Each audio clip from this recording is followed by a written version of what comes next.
પ્રતદાનતપઃ ક્રિયાફલમ સહજાનંદગુરું ભજે સદા.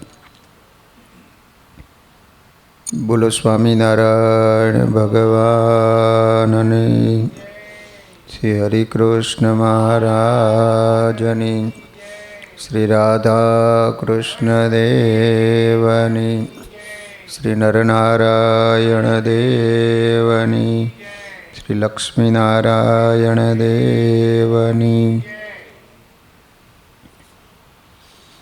બધા જ હરિભક્તોને ઘણા ભાવથી જય સ્વામિનારાયણ. વાલા ભક્તજનો, આપણે સ્વામિનારાયણ મહાપ્રભુના દિવ્ય લીલા ચરિત્રો શ્રવણ કરી રહ્યા છીએ. શ્રી હરિ ઝિંઝાવદર પધાર્યા છે. ત્યાંના અલૈયા ખાચર મહારાજે પોશાક પહેરેલો હતો. તે મહારાજે હાથમાં લીધો અને એના આખા શરીરમાં ઝણઝણાટી થઈ ગઈ. તેને થયું કે મહારાજે મારામાં પાત્રતા જોઈ, તેથી જ આ વાડાક દેશમાં સત્સંગ કરાવવાની મને આજ્ઞા આપી. મહારાજે પોશાક અલૈયા ખાચરને આપ્યો. તે અલૈયા ખાચરે હાથમાં લીધો અને આખા શરીરમાં ઝણઝણાટી થઈ ગઈ. ઓહો, મહારાજે મને કેટલો પાત્ર જોયો હશે ત્યારે પોતાનો પોશાક આપી દીધો અને પાછું સત્સંગ કરવાની આજ્ઞા કરીશ. તેના વિચારથી પોતાના વિશેની મોટપનો ભાવ એના અંતરમાં પ્રવેશી ગયો. એને મનમાં એમ થવા માંડ્યું કે આ સત્સંગમાં સૌથી મોટો હું છું એમ. તેને મહારાજના સ્વરૂપની નિષ્ઠા હતી. બ્રહ્મચર્ય રૂપી ધર્મ પણ દ્રઢ હતો, છતાં અંતરમાં અવ્યક્ત રહેલો અહમ ભાવ આ પ્રસંગે પ્રગટ થયો. મહારાજની આજ્ઞાનું આશીર્વાદનું રહસ્ય પોતાની મોટપના ભાવમાં વિલીન થઈ ગયું. મહારાજે અલૈયા ખાચરના ભાવ પરખી લીધા હતા. એમને સમય આવે એ પ્રગટ કરવા હતા.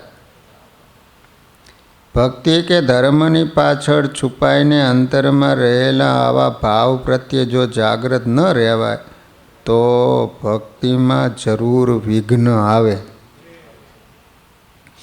મહારાજે અલૈયા ખાચરને કહ્યું કે અલૈયા, અમારે હવે લોહિયા જવું છે. આ સુરા ખાચર અમને તેડવા આવ્યા છે. અમને લોહિયા તેડી જવા માટે એમને આકરું તપ આદર્યું છે. આ સાંભળી અલૈયાએ પૂછ્યું, મહારાજ, સુરા ખાચરે એવું ક્યું આકરું તપ આદર્યું છે કે તમે એની ઉપર પ્રસન્ન થઈ ગયા અને લોહિયા જવા તૈયાર થઈ ગયા? મહારાજ આ સાંભળીને હૈસા એમને કહ્યું, એ તો અમે સુરા ખાચર જ કહે છે. સુરા ખાચર આ સાંભળી રહ્યા. એમણે કહ્યું, અલૈયા, શું કહું? નાથિયાની માએ મને કહીને મોકલો હતો કે મહારાજને તેડીને જ આવજો. સુરા ખાચરના દીકરાનું નામ નાથિયો હતું. એ સમયમાં પત્ની પતિના નામથી ન બોલાવે, પતિ પત્નીના નામથી ન બોલાવતા. એટલે કે નાથિયાની માએ મને મોકલો છે. અત્યારની જેમ નહીં કે ટપુ અહીંયા આવજો, વાસણ ઉટકી નાખજો. મહારાજ ન પધારે તો તપ કરજો ને છતાં ન આવે તો સાધુ થઈ જાયજો. પછી અલૈયાએ પૂછ્યું, તપમાં તો શરીરને કષ્ટ આપવું જોઈએ, કાં થોડું જમીને કાં વધુ જમીને. હું ઘેર 2 વખત જમતો, પણ જ્યારથી તપ કરવા માંડ્યો ને ત્યારથી 3 વખત જમવાનું રાખ્યું છે. સુરા ખાચરે કહ્યું. પછી છેવટે મારું આવું આકરું તપ જોઈને મહારાજને દયા આવી અને એમને લોહીએ આવવાની હા કહી. સુરા ખાચરે આગળ કહ્યું. સૌ હસતા હસતા આ વાત સાંભળી રહ્યા. સુરા ખાચર મહારાજને તેડીને લોયા જવા નીકળ્યા. લોયા 2 ગાઉં દૂર રહ્યું ને એટલે મહારાજે એકાએક સુરા ખાચરને કહ્યું, સુરા ખાચર તરસ બહુ લાગીશ, ક્યાંકથી પાણી લઈ આવો. સુરા ખાચર તરત ઘોડાનું ચોકડું મરડ્યું અને પાસેની વાડીમાં પાણી માટે ગયા. મહારાજ ઘોડા ઉપરથી ઉતરી એક ઝાડ નીચે બિરાઈ ગયા. વાડીમાં વાડીવાળાનો નાનો છોકરો હળ હાંકતો હતો. એને સુરા ખાચર પૂછ્યું, એલા છોકરા, પાણી મળશે? એને તરત કહ્યું, સુરા ખાચરને ઓળખી લીધા ને કહ્યું, બાપુ સામે ઝાડે સાવ નવી ભંભલીમાં પાણી ગાળીને ભર્યું છે, તો લઈ જાઓ.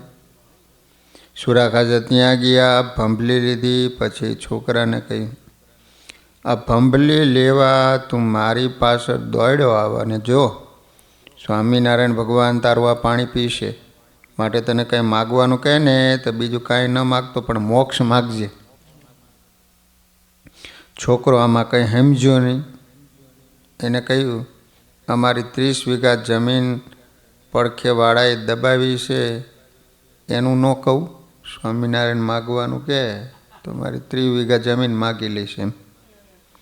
ત્યારે સુરા ખાચર કહ્યું, તો મહારાજના આશીર્વાદથી મળી જશે.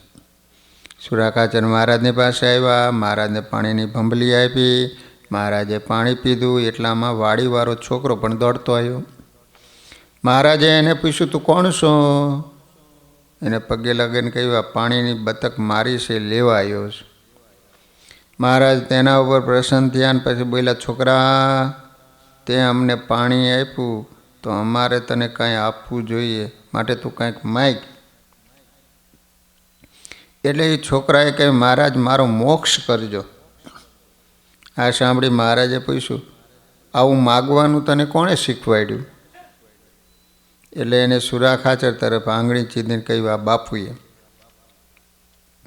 મહારાજ તેના ઉપર પ્રસન્ન થઈ ગયા અને બોલ્યા, આગળ મોટા મોટાને પણ માગતા આવડ્યું નથી, તે રૂડું માગ્યું તો તારો મોક્ષ અમે કરીશું અને તારા સંકલ્પ પ્રમાણે તારી 30 વીઘા જમીન પણ તને મળી જશે. એટલું કહી મહારાજ ઘોડા ઉપર ચડ્યા અને લોયા તરફ ચાલ્યા. લોયામાં મહારાજ થોડાક દિવસ રહ્યા. શાંતિબાના મનોરથ પૂરા કર્યા. પછી ત્યાંથી હરિજયંતીનો ઉત્સવ વડતાલમાં કરવા માટે નીકળવાની તૈયારી કરી. મહારાજે સૌ સંતો હરિભક્તોને વડતાલ હરિજયંતીના સમયે આવવા માટે પત્રો પણ ત્યાંથી લખી દીધા. પોતે પણ લોયાથી સૌ કાઠી ભક્તો અન્ય ભક્તોને લઈને રોજા ઘોડા ઉપર નીકળ્યા. થોડા દિવસે મહારાજ રસ્તામાં મુકામ કરતાં કરતાં વડતાલ પહોંચ્યા. અહીં નારાયણગીરીના મઠમાં મહારાજ ઉતર્યા. જોબનપગીના આ સાગરીતના મઠમાં અત્યાર સુધીની લૂંટનો માલ હંગરાતો. નારાયણગીરી બાવાનો મઠ હતો. જોબનપગી એના સાગરીતો લૂંટીને લાવે, બધું અહીંયા હંગરવાનું. હોકા, ચલમ, ગાંજો ફૂંકાતા, અફીણ ઘોડાતા. દેવસ્થાનને નારાયણગીરીએ જોબનના પ્રસંગથી ડાયરામાં ફેરવી નાખ્યું હતું. પરંતુ જોબનનું પરિવર્તન થઈ ગયું. તે મહારાજનો ભગત બની ગયો. એના પ્રસંગે નારાયણગીરીને પણ સત્સંગનો રંગ લાગ્યો. હોકા અને ચલમું ફોડી નાખ્યા. ગાંજા અને અફીણનો ઝાકારો દીધો. ડાયરાની રંગત હવે ભજનમાં માણવા લાગ્યા. મહારાજ પધાર્યા. નારાયણગીરી સેવામાં તત્પર બની ગયા. હજુ તો સત્સંગ થયાને 1 વર્ષ થયું હતું. ત્યાં જ મહારાજ કૃપા કરીને પોતાના મઠને ઘર માની એમાં ઉતરા એટલે નારાયણગીરી કૃતકૃત્ય થઈ ગયા. મહારાજે વડતાલમાં હરિજયંતી, એકાદશી અને પૂનમનો ઉત્સવ કર્યો. દૂર દેશાવરથી લાંબો પંથ કરીને આવેલા હરિભક્તોને ફક્ત એક દિવસ ઉત્સવ કરીને રજા દેવી તે એમને ઠીક ન લાગ્યું. તેથી સૌને પૂનમ સુધી રોક્યા. હરિભક્તોએ પણ દર્શનનું, સેવાનું અને કથા વાર્તાનું સુખ લીધું. મહારાજના દર્શન એમને નિત્ય નવીન લાગતા. એમની વાતોમાં પણ રોજ કંઈ ને કંઈ નવું રહસ્ય સાંભળવા મળતું. આ વાતો કેવળ જ્ઞાનની નહોતી, પરંતુ જે જ્ઞાનથી મોક્ષ થાય ને એવી સાધનાની સ્વરૂપ નિષ્ઠાની વાતો હતી. આવા એક પ્રસંગે મહારાજે સભામાં સૌ સંતોને કહ્યું, અમે તમને છેલ્લા કેટલાક વખતથી અમારા સ્વરૂપની વાતો કરીએ છીએ. એટલે અમારા સ્વરૂપની જે પ્રકારે દ્રઢતા તમે કરી હોય ને એ પ્રમાણે સૌ કહો. ત્યારે કોઈ કાંઈ બોલ્યા નહીં. તેથી મહારાજે કહ્યું, તમે સૌ એકાંતમાં જઈ અમારા સ્વરૂપની જે રીતે દ્રઢતા કરી હોય ને એ વિચાર કરીને અમને કહો. મહારાજની આજ્ઞા પ્રમાણે સૌ એકાંતમાં ગયા. પોતાના મનમાં બહુ વિચાર કર્યો. મહારાજે જે વાતો કરી હતી તે સંભાળી અને છેવટે નિર્ણય કરીને સૌ આવ્યા. કોઈકે કહ્યું, મહારાજ અમે તો આપને મોટા પુરુષ સમજીએ છીએ. વળી કોઈ કે પરશુરામ, દત્તાત્રેય, નૃસિંહજી, રામચંદ્ર, નરનારાયણ કે શ્રી કૃષ્ણ જેવા ભગવાનનું સ્વરૂપ છે ને એવું કહ્યું. આ સાંભળી મહારાજે કહ્યું, આ નાના સાધુ નિત્યાનંદ અમારું સ્વરૂપ જેવું સમજે છે ને એવું સમજે છે. અમારી વાતોનું રહસ્ય એમને બરાબર સમજાયું છે. એટલે સર્વે સાધુએ નિત્યાનંદ સ્વામીને પૂછ્યું, સ્વામી તમે કેમ સમજો છો? ત્યારે નિત્યાનંદ સ્વામીએ કહ્યું, તમે મહારાજને શ્રી કૃષ્ણ જેવા કહ્યા, પરંતુ તે શ્રી કૃષ્ણથી પર અક્ષરના મુક્ત તથા અક્ષર છે. અને તેથી પર જે પુરુષોત્તમ નારાયણ તે આ મહારાજ છે. નિત્યાનંદ સ્વામીની આ વાત સાંભળીને સૌને આશ્ચર્ય થયું. પછી સૌએ નક્કી કર્યું, સ્વામી ડાયા છે, વિદ્વાન છે, ને વળી મહારાજે પણ એમની સમજણ વખાણી છે, તો આપણે સૌએ એમની સમજણ પ્રમાણે મહારાજને પુરુષોત્તમ નારાયણ સમજવા.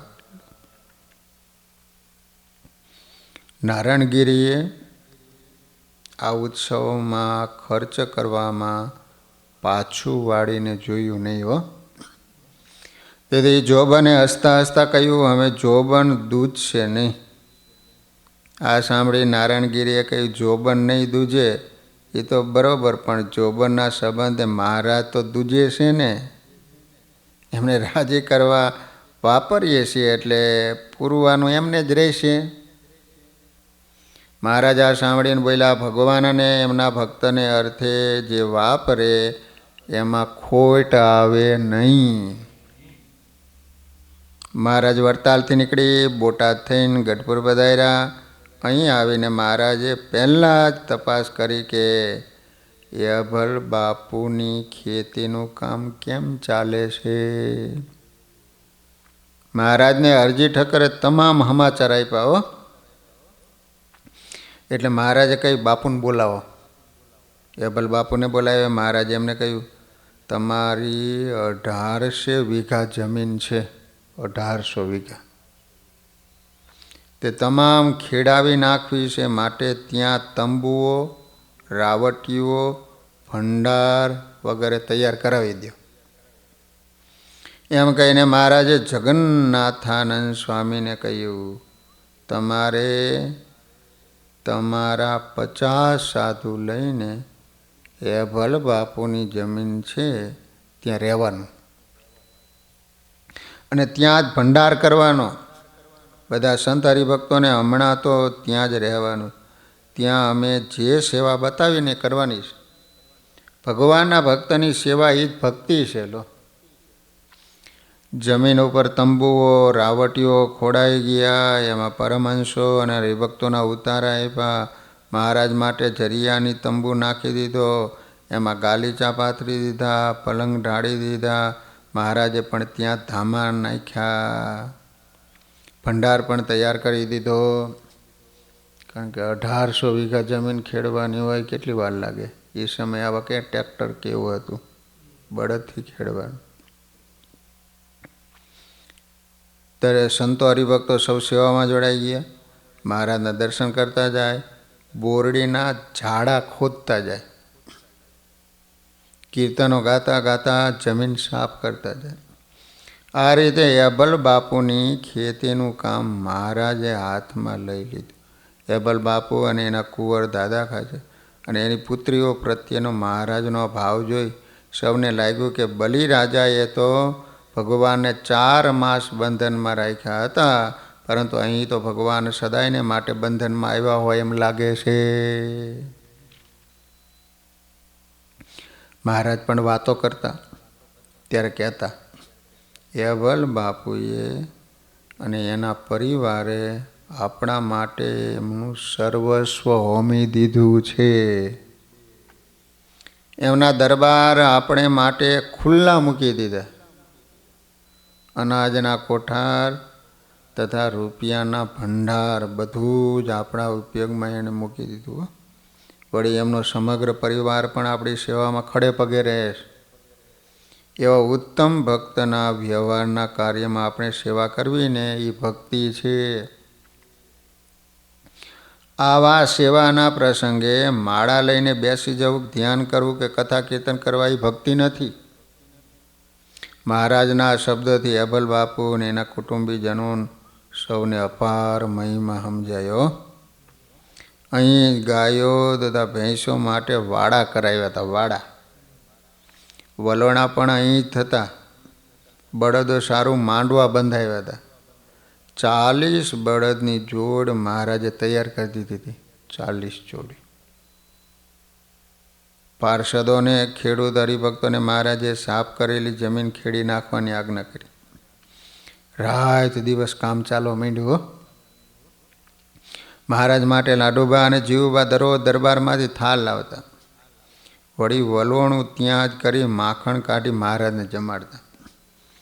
સંતો હરિભક્તો માટે જગન્નાથાનંદ સ્વામી ભંડાર કરતા. આમ જેમ મોક્ષ માટે ભજનનો અખાડો ચાલે એમ મહારાજે અહીં ખેતીનો અખાડો જમાયો, એને ભક્તિનું સ્વરૂપ આપી દીધું અને એ દ્વારા મોક્ષ બતાવ્યો. તે સમયે ભુજથી સુંદરજી સુથાર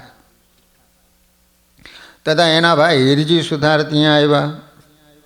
મહારાજ માટે સુવર્ણ જડિત વાસળી લઈ આવ્યા. વાસળી પણ હોનાની.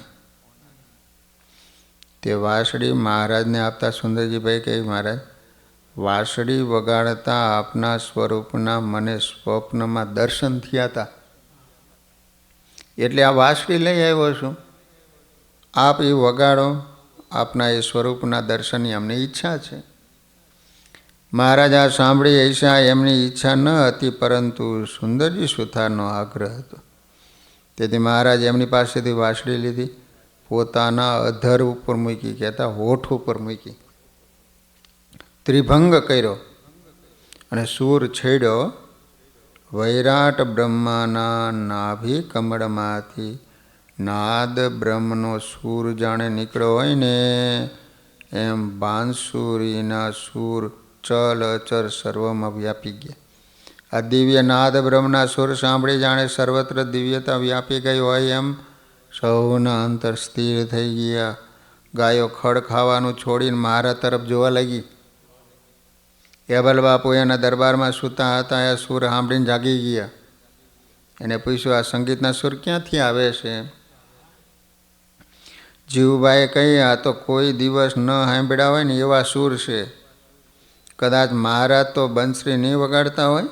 બાપુ ચાલો આપણે બીડમાં જઈએ. એભલ બાપુ, લાડુબા, જીવુબા, દાદા ખાચર સૌ બીડમાં આવી ગયા. મહારાજની બંસરીના સૂરો ઘેરા થવા લાગ્યા. એભલ ખાચર મહારાજ પાસે આવ્યા ને એને સમાધિ થઈ ગઈ. ત્યાં બેઠેલા સર્વ ભક્તજનો પણ કાષ્ટવત બની ગયા. થોડી વાર એ અભલ બાપુ જાગ્યા. એને અક્ષરધામમાં મહારાજના દર્શન કર્યા. એ દિવ્ય મૂર્તિ અને આ માનુષી મૂર્તિ એમને એક જણાય. તેઓ મહારાજના ચરણમાં પડી ગયા. મહારાજને પ્રાર્થના કરતાં કહ્યું કે પ્રભુ, આપ સાક્ષાત પુરુષોત્તમ નારાયણ, ક્યાં આપના અક્ષરધામની અપાર શોભા અને દિવ્યતા, અને ક્યાં અમારા ગાયર માટીના ઘર, ક્યાં આપને અપાર મોટપ, અને ક્યાં અમારા જેવા પામર જીવ. આપના સંતો, પાર્ષદો, ભક્તો પણ બધા અક્ષરધામના મુક્તો જ છે. એમની પાસે અમારી સેવા આપ કરાવો, તેથી અમારા જન્મારાને ધિક્કાર છે. એટલું બોલીને રડી પડ્યા હો. આ દિવ્ય વાતાવરણથી, દિવ્ય દર્શનથી, અભલ ખાચરની સ્તુતિથી સૌ સ્થિર થઈ ગયા. મહારાજના સ્વરૂપના યથાર્થ જ્ઞાનમાં જ તે સ્વરૂપની પ્રાપ્તિનો આનંદ અનુભવાય છે. એ અભલ બાપુની 1800 વીઘા જમીન મહારાજે સાફ કરાવી, ખેડાવી નાખી હતી. અને પછી કહ્યું, અમે વાવણીનો વરસાદ થાય એટલે વાવણી કરી લઈજો, અનાજના ઢગલા થશે. અષાઢ બેઠો અને વરસાદના વાદળા આકાશમાં શરૂ થયા હો. મહારાજે જમીન ઉપરનો પડાવ ઉઠાવી લીધો અને દરબારમાં રહેવા પધાર્યા. સંવંત 1869 વર્ષ શરૂ થયું.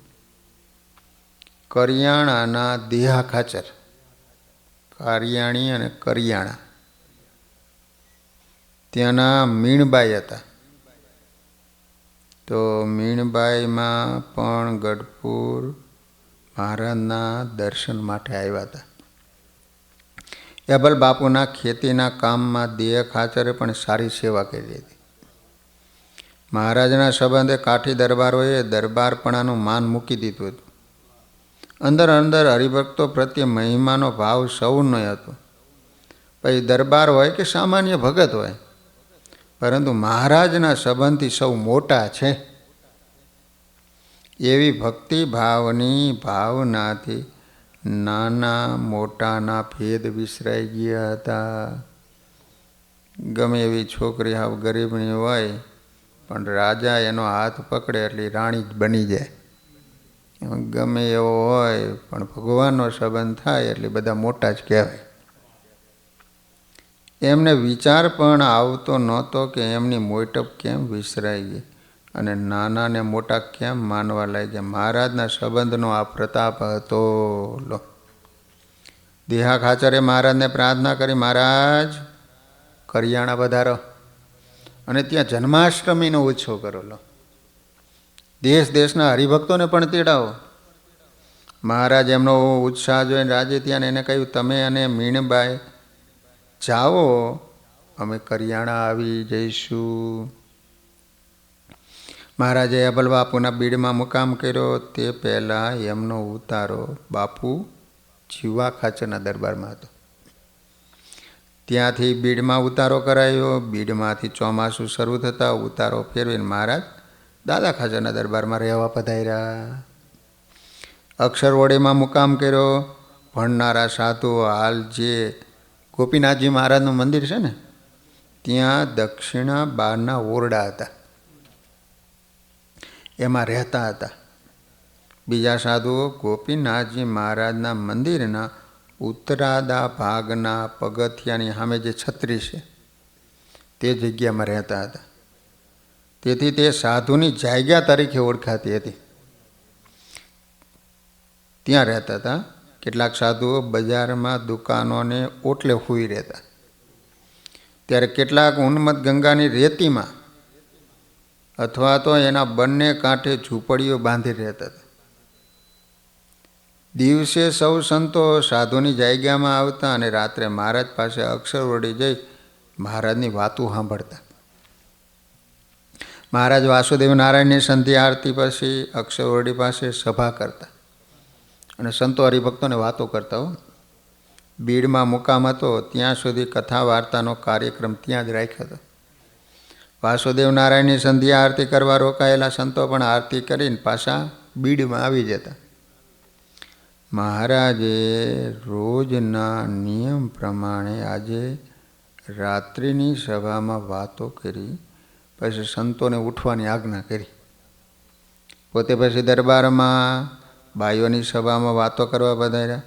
પરંતુ નવદીક્ષિત ગુણાતીતાનંદ સ્વામી ઉત્તરાદા બારના ઓરડાની પાછળના ઓરડાની પછીતે જરા ઓથ હતી, ત્યાં મહારાજ પાછા અક્ષરવડીમાં પધારે ને ત્યારે દર્શન થાય એ લોભથી ઊભા હતા. એમને મહારાજના દર્શનની તૃપ્તિ જ નહોતી. વરસાદ ધીરે ધીરે પડતો હતો, તેથી એમના તમામ વસ્ત્રો ભીંજાઈ ગયા હતા. રાત્રિના લગભગ 12:30 સુમાર થયો હતો. એટલામાં મુક્તાનંદ સ્વામી કોઈ કારણસર ઓરડાની બહાર આવ્યા ને અંધારામાં નેવા નીચે ઊભેલા કોઈ સંત હશે એમ ધારી એને પૂછ્યું, એ કોણ ત્યાં ઊભું છે? ત્યારે સ્વામીએ કહ્યું, એ તો હું ગુણાતીતા. એ સાંભળીને સ્વામી ચમક્યા. અત્યારે મોડી રાત્રે આ નાના સાધુ ત્યાં ઊભા હશે? એમણે તરત પૂછ્યું, અત્યારે ત્યાં કેમ ઊભા છો? હવે આસને જઈને સૂઈ જાઓ.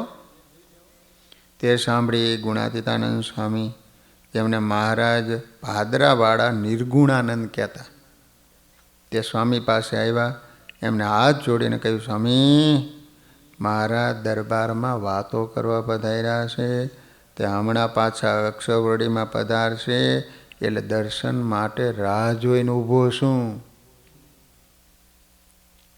સ્વામીના આ શબ્દો સાંભળી મુક્તાનંદ સ્વામી આશ્ચર્ય મુગ્ધ થઈ ગયો. એમણે માથું ડોલાવ્યું ને બોલ્યા, ઓહો, અતિ શ્રદ્ધાળુ સંત, નથી દેહની પડી નથી નિદ્રાની, જ્યારથી દીક્ષા આપી ત્યારથી ચડતો ને ચડતો રંગ દેખાય છે. એટલું કહીને પોતે લઘુ કરીને એમને આસને ગયા. અહીં સ્વામી વિચાર કરવા લાગ્યા કે આ નવા સંત મારી પાસે થોડા સમયમાં ધ્યાનનો અભ્યાસ પૂરો કરી મહારાજની મૂર્તિના અંતરમાં અખંડ દર્શન કર્યા કરે, છતાં પણ મહારાજના પ્રત્યક્ષ સ્વરૂપના દર્શનની એમને કેટલી તાલાવેલી છે. ગુણાતીતાનંદ સ્વામી આ જ સ્થિતિમાં વરસતા વરસાદમાં લગભગ 2 કલાક ત્યાં નેવા નીચે ઊભા રહ્યા હતા. મહારાજ અક્ષરવડીમાંથી પાછા પધાર્યા ત્યારે અંધારામાં વીજળીના ઝબકારામાં જે રીતે લબક ઝબક દર્શન થયા તેવા દર્શન કરી સ્વામી પોતાના આસને ગામ બહાર એક વૃક્ષ નીચે પધાર્યા. અહીં થડની ઓથે બેસીને ધ્યાનસ્થ થઈ ગયા. લો, થોડા સમય પછી ગરડાથી સૌની વિદાય લઈ શ્રી હરિ કરિયાણા જવા નીકળ્યા. એ પહેલાં સુરા બાપુના આગ્રહથી લોહિયા પધાર્યા. મહારાજ લોહિયામાં બિરાજ્યા હતા. તે દરમિયાન ગામ ચૂડા ગામ છે, ભીમ પંડ્યા તથા એના ભાઈ જીવરામ લોહિયા, એવા ચૂડાથી લોહિયા બાજુમાં જ ગામ છે ચૂડા. એમણે સાંભળ્યું હતું કે સ્વામિનારાયણ ભગવાન છે, એટલે મનમાં સંકલ્પ કરીને આવ્યા હતા કે જો ભગવાન હોય તો બંને ચરણમાં 16 ચિહ્નો હોવા જોઈએ. તે લોહિયા આવ્યા. મારા સભામાં બિરાજમાન થયા હતા અને વાતો કરતા હતા. ભીમ પંડ્યાનો સંકલ્પ જાણી મહારાજે પોતાના બંને ચરણ પ્રસાર્યા. ભીમ પંડ્યાને આથી મહારાજના ચરણમાં ચિહ્નો જોવાની તક મળી ગઈ. એ સામે બેઠા અને ધીરે રહીને મહારાજના બંને ચરણારવિંદમાં ઉપસી આવેલા 16 ચિહ્નો એને જોઈ લીધા. એના મનમાં નિશ્ચય થયો કે મહારાજ ભગવાન છે. તેણે તથા જીવરામે તરત મહારાજ પાસે વર્તમાન ધૈર્ય કંઠી પહેરી. પછી ચૂડા પાછા જવા નીકળ્યા ને તે રસ્તામાં મીણાપર ગામ આવ્યું. મીણાપર એટલે એને ગામના ગરાસિયાને રૂપિયા ધીરા હતા યાદ આવ્યું. તે રકમ વ્યાજ સાથે મળીને રૂપિયા 3,000ની થતી હતી. 3,000 એટલે એ જમાનામાં. ગરાસિયાની ડેલીએ આવ્યા ને એટલે ગરાસિયાને થયું કે નક્કી રકમની ઉઘરાણી કરવા આવ્યા લાગે છે. તે ઊભો થયો એટલે ભીમ પંડ્યાએ કહ્યું, રામ રામ બાપુ. બાપુ એમને જોઈને ટાઢા થઈ ગયા. ધીરે રહીને બોલ્યા, રામ રામ. ભીમ પંડ્યાએ પછી ધીરેથી કહી, બાપુ ઉઘરાણીએ આવ્યા છે, આ વખતે તો પાછા જવાના નથી. જો રકમ નહીં આપો તો અહીં જ અન્ન પાણી છોડીને ત્રાગુ કરીશું. બાપુ આ સાંભળીને મૂંઝાણા. વાણિયાનું દેવું હોત તો બાપુ પહોંચી વળત, પરંતુ આ તો બ્રાહ્મણ ભૂદેવ કહેવાય.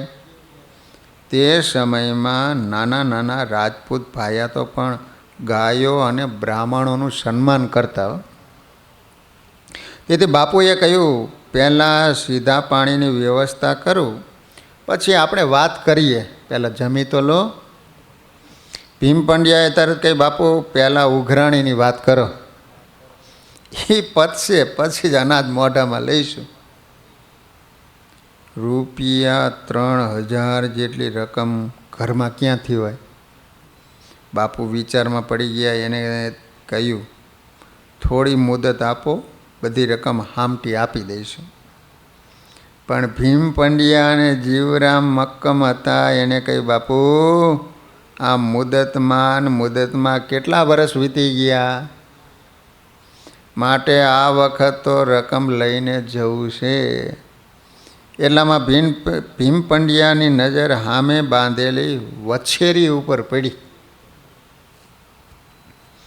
તેણે વિચાર કર્યો, વછેરી જાતવંત છે, જો બાપુ એ આપી દે તો મહારાજને અર્પણ કરી દઈ.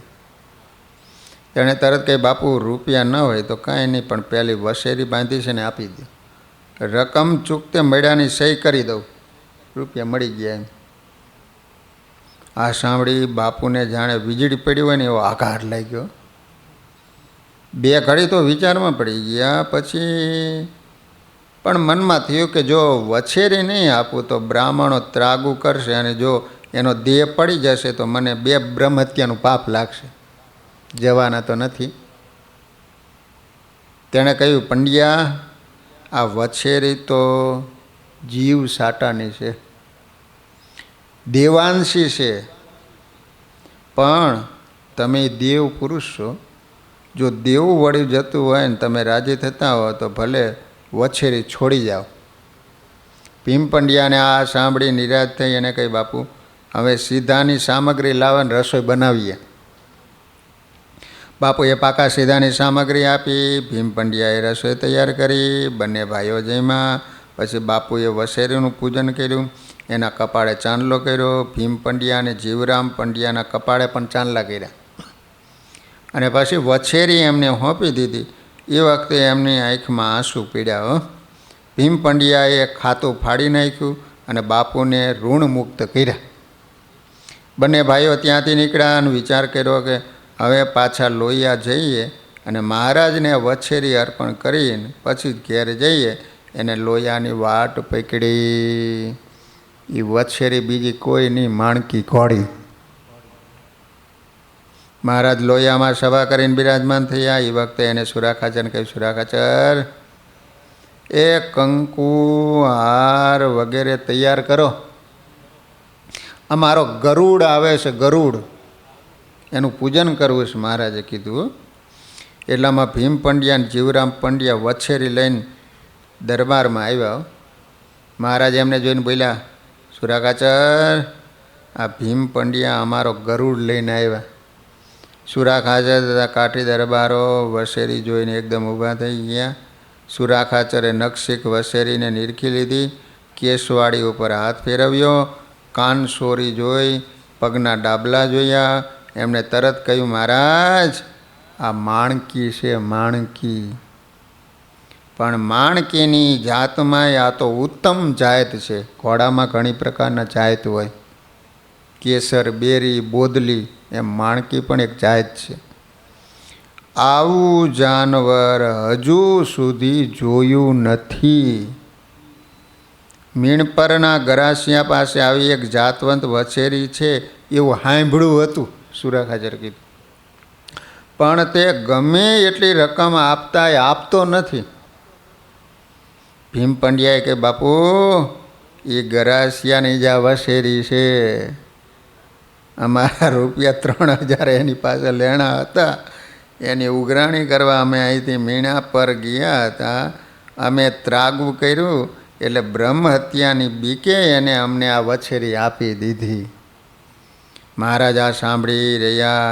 એમણે કહ્યું, પંડ્યા, આ તો અમારો ગરુડ છે. ગરુડ અમારી સેવા કરવા માટે જ એને જન્મ લીધો છે. તમે આજે અમારી બહુ સેવા કરી એમ કહીને મહારાજે ભીમ પંડ્યાની છાતીમાં પોતાના બંને ચરણારવિંદ આપ્યા. જીવરામને પણ એ રીતે રાજી કર્યા. બંને ભાઈઓ મહારાજના આશીર્વાદ લઈ અને ઘેર ગયા. લો આ રીતે સ્વામિનારાયણ ભગવાન પાસે જે માણકી હતી એ મીણાપર ગામના દરબારની હતી. વછેરી હતી, આ નાની હતી, કોઈને આપતા નહોતા. પરંતુ આવો પ્રસંગ બન્યો એટલે ન છૂટકે આપવી પડી. થોડા દિવસ પછી મહારાજ કરિયાણા જવા તૈયાર કરી. મહારાજે ભગુજીને કહ્યું, અમારો ગરુડ લાવો. ભગુજી તરત માણકીને તૈયાર કરી મહારાજ પાસે લાવ્યા. મહારાજના દર્શનથી એમની સેવા કરવાની તત્પરતાથી માણકી થનગનતી હતી. મહારાજે માણકીને થાબડી, એની કેસવાળી પકડી. માણકીનો થનગનાટ વધ્યો. આનંદનો ભાવ વ્યક્ત કરવા હણહણી અને મહારાજ ચોકડું પકડીને એના ઉપર સવાર થઈ ગયા. મહારાજ કરિયાણા પધાર્યા. દેહા ખાચર, મીણબા તથા ગામના અન્ય સત્સંગીઓ મહારાજની રાહ જોઈ રહ્યા હતા. આગળથી કંકુત્રીઓ લખી હતી, તેથી દેશાંતરના હરિભક્તો પણ આવી ગયા હતા. મહારાજ પધાર્યા. અગાઉ ગોઠવી રાખ્યા પ્રમાણે સામયું પંચપીરની જગ્યા આગળથી કર્યું. ત્યાં પંચપીરની જગ્યા છે, ત્યાં નીલકંઠ વર્ણી વેશે ભગવાન પ્રથમ પધારેલા. એ પ્રસાદીની જગ્યા સામે જ છે ગામના પાદરમાં. અને ધામધૂમથી મહારાજને દેહા ખાચરના દરબારમાં વધાર્યા. એ વખતે કાળા મકવાણાને સંકલ્પ થયો કે આ ટાણે આટલા મોટા સમૂહમાં મહારાજની સેવા કરવાનો, સાથે રહેવાનો મને લાભ મળશે. બીજે દિવસે જન્માષ્ટમી ઉત્સવ હતો. મહારાજે સવારે સભામાં ઉત્સવ અંગેની તૈયારીઓ કરવાની સૂચના આપી. તે સમયે એક હરિભગતે આવીને મહારાજને સમાચાર આપ્યા, મહારાજ સંતદાસજી આવતા લાગે છે. મહારાજે સાંભળીને હૈસ્યા. પોતાની પાછળ પાર્ષદ ઊભો હતો, એને કહ્યું, 2 ભગવા વસ્ત્ર લઈ આવો. સંતદાસ સ્વામી એટલે સતાનંદ સ્વામી તે તરત જ 2 વસ્ત્રો લઈ આવ્યા. તે લઈને મહારાજે હરિભક્તોને આપ્યા અને કહ્યું, તમે જાઓ અને સંતદાસજીને આ વસ્ત્ર આપજો. તે તો સિદ્ધ દશાવાળા છે, તેથી બદ્રિકાશ્રમમાં તથા શ્વેતદીપમાં આ દેહ આવજા કરે છે. તે હરિભગત વસ્ત્રો લઈ ગામને પાદર ગયા. ત્યાં એને સંતદાસજીને જોયા. શરીર ઉપર એક પણ વસ્ત્ર હતું નહીં. તે હરિભગતે એમને દંડવત કર્યા અને કહ્યું, મહારાજે આ વસ્ત્રો મોકલાવ્યા. સંતદાસજીએ તરત વસ્ત્રો લઈ પહેરી લીધા. પછી મહારાજ પાસે દેહા ખાચરના દરબારમાં આવ્યા. સંતદાસજીને જોઈ મહારાજ એકદમ ઉઠ્યા. સંતદાસજી પણ મહારાજને જોઈને હામાં દોડ્યા. મહારાજ એમને ભેટી પીડ્યા. સમગ્ર સભાજનો આશ્ચર્યવત આ મિલન જોઈ રહ્યા. થોડી વારે સંતદાસજી મહારાજને તકલીફ થશે એ ખ્યાલથી છૂટા પડ્યા. ભાઈ મહારાજને દંડવત કરવા લાગ્યા. એમની દંડવત કરવાની રીત જોઈ સૌને આ નવાઈ લાગી. તેથી મહારાજે કહ્યું, બદ્રિકાશ્રમમાં આ પ્રકારે દંડવત કરવાની પ્રથા છે. મહારાજે સંતદાસને દંડવત કરતા બંધ કર્યા. પોતાની પાસે બેસાડ્યા. મહારાજ પાસે પેંડાની ટોપલીઓ પડી હતી. તે લઈને તેમણે સંતદાસજીને આપી. સંતદાસ એક પછી એક ટોપલી ખાલી કરવા લાગ્યા. તે જોઈ મહારાજે કહ્યું, હવે આ ટોપલીઓ લઈ લો. બદ્રિકાશ્રમમાં તો ફક્ત બદ્રી ફળ જમવાના હોય, એટલે સંતદાસજીની ભૂખ ભાંગશે નહીં અને આ લોકોના ભાવમાં આવી જશે ને તો પેંડા પચશે નહીં. સભામાં બેઠેલા સુરાખાચર સંતદાસજીની ક્રિયાનું નિરીક્ષણ કરી રહ્યા હતા. એમને જિજ્ઞાસા છે, બદ્રિકાશ્રમ કેવું હોય છે, ત્યાં કોણ હશે? તેથી એને પૂછ્યું, સાધુરામ, બદ્રિકાશ્રમ કેવો દેશ છે ને ત્યાં છે શું? મહારાજ આ સાંભળીને હૈસા. સંદાસે કહ્યું, તે વિશાળ ક્ષેત્ર કહેવાય છે. વિશાળ એટલે બોરડી. ત્યાં નરનારાયણ દેવ છે, પણ અહીં મહારાજ છે એ તો સર્વે તત્વનું તત્વ છે, તેથી પર કાંઈ જ નથી. એટલે સુરા ખાચરે પૂછ્યું, આ મૂર્તિથી પર કોઈ નથી તો પછી તમે ત્યાં શું કામ જાઓ છો? સંદાજીએ કહ્યું, હું મારી ઈચ્છાથી ત્યાં જતો નથી. આ મૂર્તિ આગળ જાય છે અને મને ત્યાં દોરીને લઈ જાય છે. ત્યાં કેમ લઈ જાય છે એ તો મને પણ ખબર પડતી નથી. એટલામાં મહારાજે એના તરફ જોઈને સમસ્યા કરીને એટલે સંદાજી તરત ઉઠ્યા અને જોતામાં ગામ બહાર નીકળી ગયા. રાત્રે જન્માષ્ટમીનો ઉત્સવ મહારાજે ભવ્ય રીતે ઉજવ્યો. પછી સભામાં વાત કરતાં મહારાજે કહ્યું, કૃષ્ણ જન્મના ઉત્સવમાં સૌને ઉત્સાહ હોય છે, પણ એ ઉત્સવ પછી મંદ પડી જાય છે. સૌ પોતાના મનના આનંદ માટે જ ઉત્સવ ઉજવે છે. શ્રી કૃષ્ણનો આદેશ જીવનમાં ઉતારી ગોપીઓની જેમ એના પ્રત્યે જેવી ભક્તિ હતી ને એવી ભક્તિ પોતાના અંતરમાં ઉદય થાય ત્યારે સાચી કૃષ્ણ ભક્તિ કરી કહેવાય.